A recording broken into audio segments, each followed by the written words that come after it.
tired of shooting me. I whipped him till I saw the blood. Then he pulled me out of the gun. Walked up over the tree. Never mind that turn blue.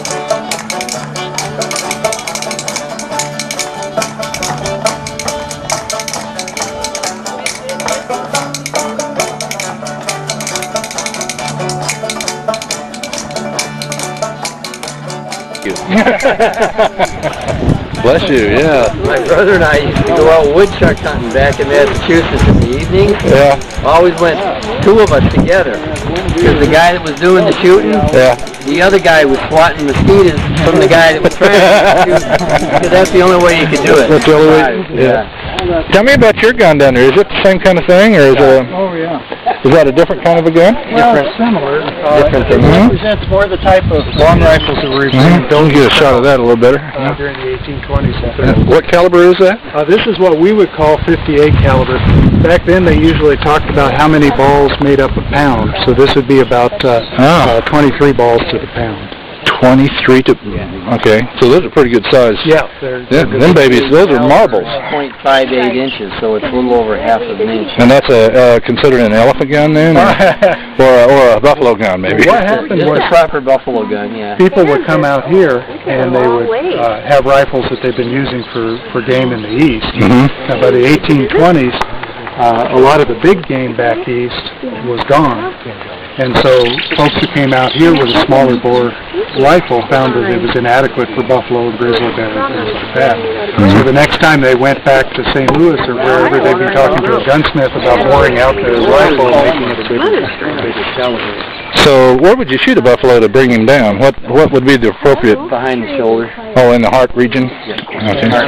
These guys hunted buffalo on horseback rather than the later method, or mostly, rather than the later still hunts. And they would ride alongside a buffalo. The letter that you read to And that or they would use a musket. A musket. Ooh. This one. Smoothbore. It's smoothbore, quicker and easier to load. No rifling. Oh, even with that one, you had to put the stick to it? Oh, I see it's got a stick, yeah. But if you were hunting buffalo with this one, they had some methods to make things a little quicker. They carry powder in a pocket, or they carry their powder horn and balls in their mouth, and then no patching for the balls. So they pour powder down the barrel, spit the bullet down in here, and hope there is no cinder down there. Tap it on the saddle, keep the ball, and then you'd ride up on your buffalo and muzzle up. And then as you came to feed your buffalo, on horseback. You lowered the muzzle and basically didn't aim it. You jabbed it at him at the right spot and pulled the trigger. And then you reload it again. And go after another. One of those things that they would outlaw today. Yeah. Because there's so many maybe slightly too dangerous. Yeah.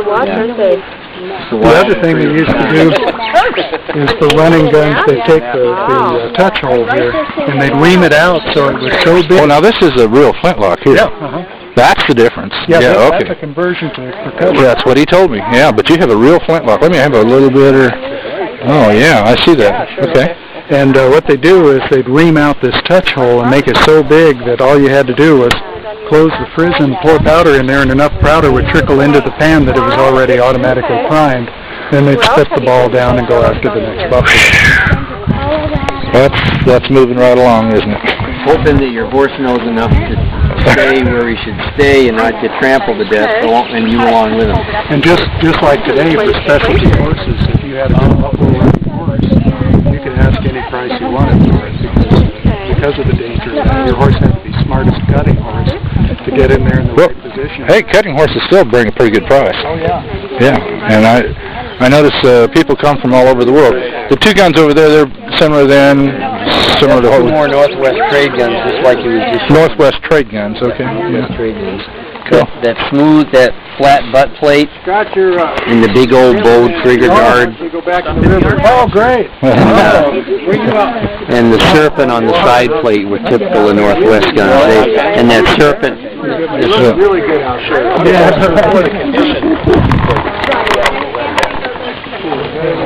This serpent is left over from British muskets from like even the late 1600s. Serpent. Now, what is that really? Was it? It's like a dragon. They call it a dragon side plate. Oh, okay. Just an insignia for. Yeah. And they started building these trade guns that could be traded to Native Americans, and then it became a symbol. You had to have that dragon side plate on there, or it just wasn't any good.